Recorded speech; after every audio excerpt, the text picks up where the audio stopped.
Luca, welcome to the Z. Well, I'm changing the name probably to the Zee Marketing Podcast by the time you all hear this, but welcome to the podcast, Luca. Thank you, Zev. Thank you for having me. Great to be Yeah, here. so tell my listeners a little bit about yourself, where you're calling in from, and give us your short elevator pitch of what you do. So I am originally from Italy, as you can probably tell, and I'm gonna. That's a story for another day on how I got to Phoenix, but I am currently in Phoenix, Arizona. And the best way for me to explain to you what I can do is I help you get off. I do payment processing, and I help you get off the Stripes and the PayPal and those over 3% transaction solution once your business is established and you start processing constantly money. So it's kind of like when you're done with the test drive or renting a house, you want to buy a house. What I do, I help you connect to your own merchant account. And I usually connect you with one of the biggest processors out there. So you got the best of both worlds because you got the service and the product of the bigger guy and the care of the mom and pop with a beautiful Italian accent. That doesn't hurt either.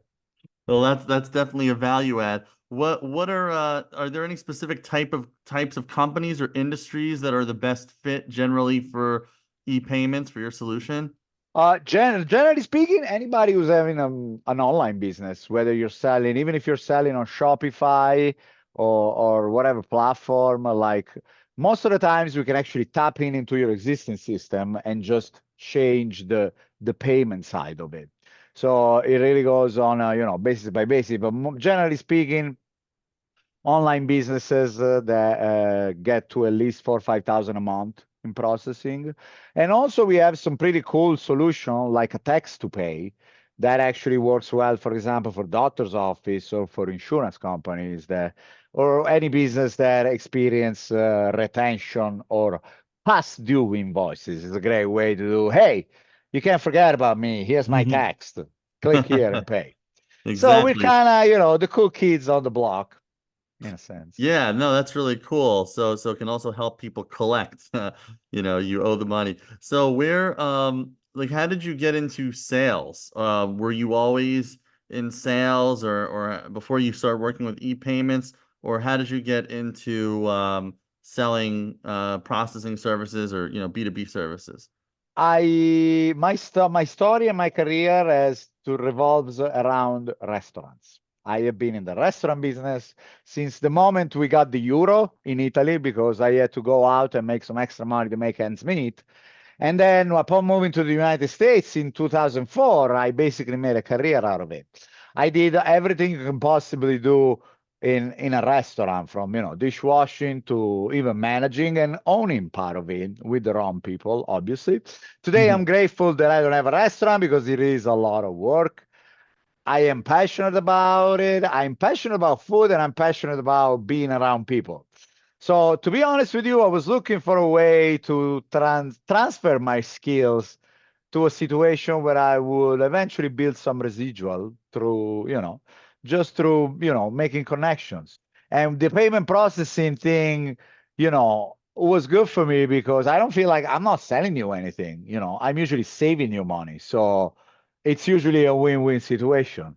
And if I can get that going, we can always talk about food in Italy. I actually have a genuine passion for my fellow Americans to not have a bad experience in Italy and also to being from there I can probably make you help you make a vacation out there with a very low budget. Well, that's awesome. Well, definitely, I'm sure a lot of my listeners, including myself, Yeah. will be interested in that. Yeah, your passion definitely comes across. Very interesting. I did work briefly right before I started my agency. I did work at a restaurant in the Upper West Side. It was a good experience in that I got to do almost everything except own it. I was a manager. I did everything from, busboy to what they call kitchen expo. That's what I was mostly Yeah. doing, which is getting the food onto the plate with the salads and all the sides and all of that, getting it presentable, getting it out to the runner or the waiter. Yep. Sometimes I took the orders. I also even did some deliveries.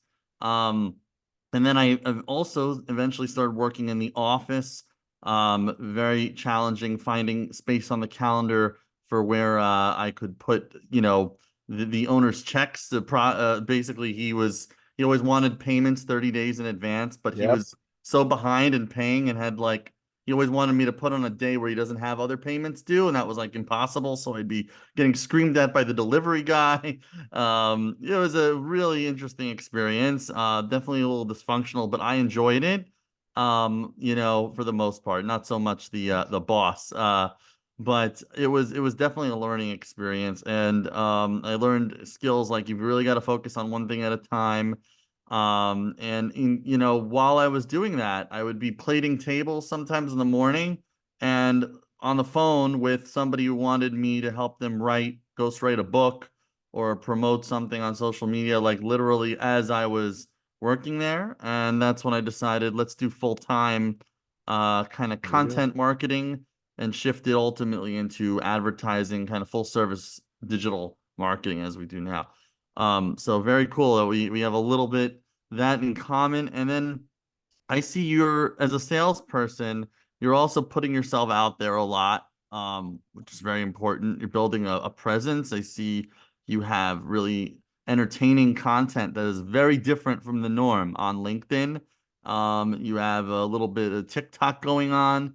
Can you share with my audience a little bit how you're using social media to help you build your online presence? Absolutely. So I created this. I kind of use myself and my personality. So being Italian, I basically create short dialogues between me and my Italian American alter ego, which I called Guido.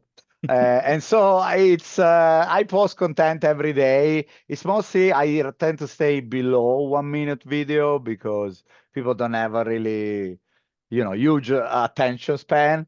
And Right. I just try to make, boring content fun and try to educate people on payment processing, which is a boring subject. Nobody really wants to sit down and listen for a half an hour presentation on payment processing. Nobody cares. All you care about is that you get paid. You don't pay a lot of money to get paid. Whenever you have a problem, it gets solved and money goes in your pocket. So it's, you can always tell, hey, I'm better than this, I'm better than that. Ultimately, nowadays, people do business with people they know, like, and trust. There's a lot of people now, a lot of solopreneurs out there, a lot of people doing a lot of good in the world. So, ultimately you work with who you're most comfortable with. So I'm just trying to make it fun because it's always about, at the end of the day, you gotta have fun. That's a thing I live by a lot. Yeah, that's a refreshing perspective. I think we need more of that in the States. Yeah.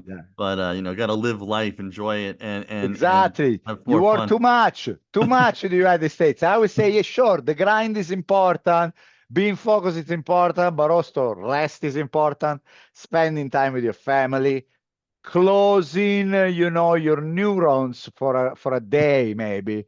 It's okay. It's okay to do nothing for a whole day. It actually feels great at times. Yeah, so you So hear that, I'm an people? advocate. Luca's giving you permission. You could take a day off, you can relax, turn off your brain a little bit, have a little vino, enjoy.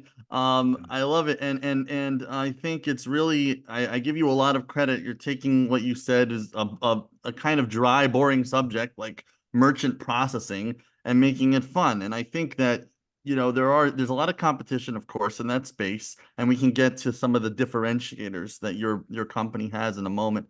But I also see a lot of people in insurance, selling like life insurance services, mortgage, anything like that, and sometimes in some of these industries, unfortunately, they don't even let them make content so much. So that's a problem. But, you know, Yeah. at the end of the day, a lot of it's very similar. And the only thing that really makes people choose you over the other guy or gal is they know you, they feel comfortable with you, you helped explain it to them, you were a resource to them, or they just think, they like your content, they like your shtick, they like your what you're up to. Um, Tell us a little bit though about the differentiators.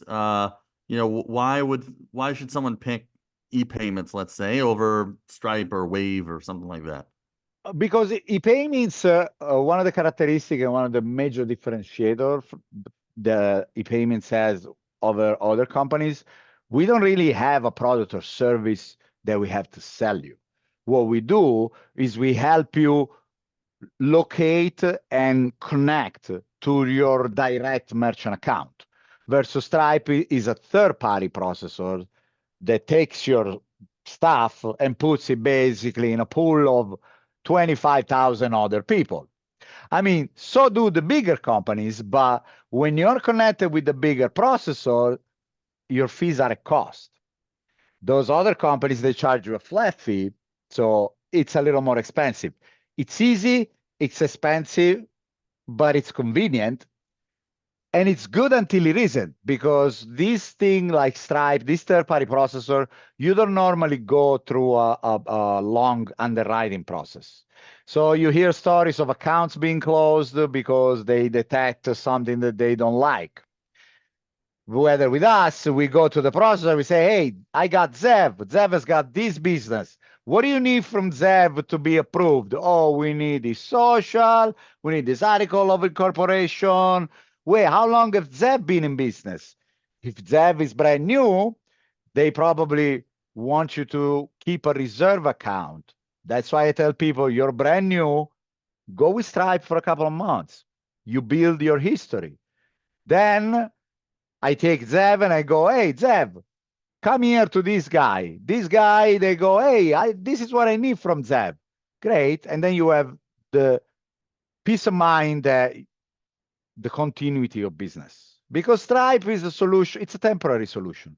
You don't do any underwriting. You're depending on them. They can wake up one morning and shut your account. And unfortunately, it's stories that I've heard. Unfortunately, I want to say not the majority, but at least half of my current clients, they come from emergency situation. So see me before you need me. I like that, and I think that that's a real great sales approach, that you take the long game and you don't try to shoehorn people into your solution when they might not be a fit. You even go as far as sometimes telling them in the beginning to try a different solution, and you recommend things for them that would be better for them. And I think that's great because they'll remember that it's rare to find salespeople with that kind of integrity who care about their Absolutely. clients rather than just making the sale. And then when they are ready and now they're more educated about what you do, they're going to come to you when you need it. So that playing that long game, I think, is really effective. And it sounds like e-payments has found a way to compete as well by being more, having a higher degree of service, more personalized. And that's how they can compete with the bigger guys. For my listeners, we have a lot of salespeople on here. What are some tips you would share for any salesperson starting out, especially if they're in kind of a boring B2B service? Well, the first is, don't pitch. Don't say speech. Nobody gives a flying crap about your product or service. Nobody does. Be yourself. Find a way to make your subject fun by maybe educating them on it, or making them laugh. Grab attention, be consistent, and also find a system. Because one of the major challenges for me entering the sales world at 42 years old, 2 years ago, basically, was like, I did a lot of things. You go networking, you do the BNI, whatever you're comfortable with. I don't think you should be paying to get your message out or to join a networking group where they refer you this thing. Mm-hmm. I don't know. There are probably some verticals that work for that if they're local. But to me, you gotta, it's gotta be about you. Also, because chances are maybe you're not gonna stay with that product or service your whole life. So what's gonna happen when you leave that? Zev remains.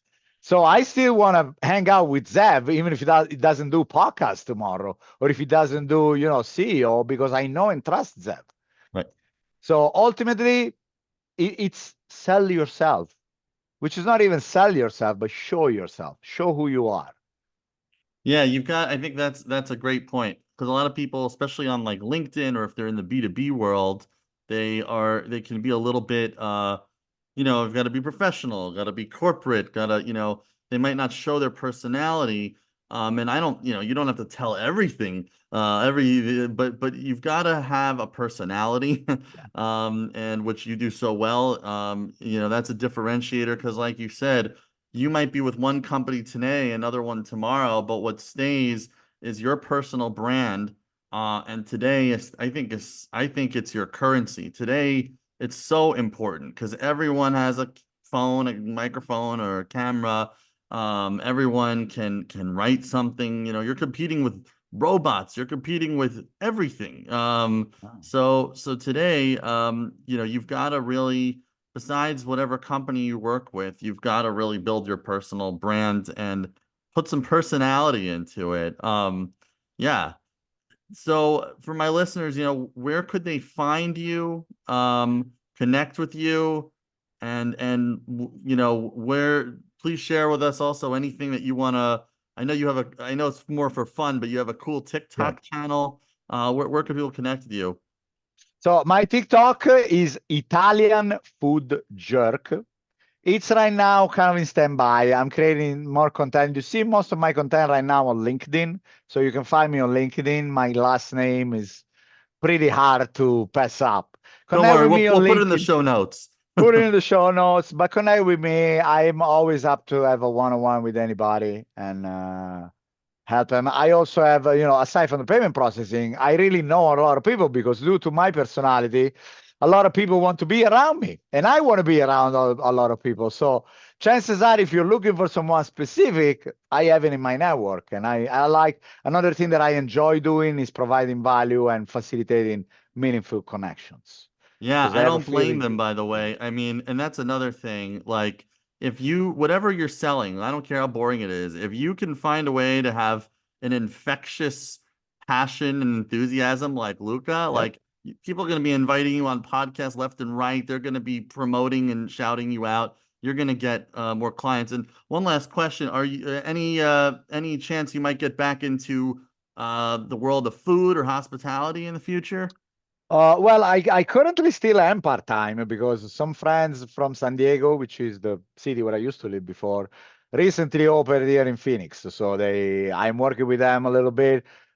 What I foresee in the future mostly is more of a YouTube channel where I cook or something like that, more than actually having a restaurant. Because maybe later in the day, maybe when I'm on a beach in Mexico, but for Right. fun, definitely not for business. Right, right. You could be the next Vincenzo's plate or something. Yeah, you never know. You Yeah. never know.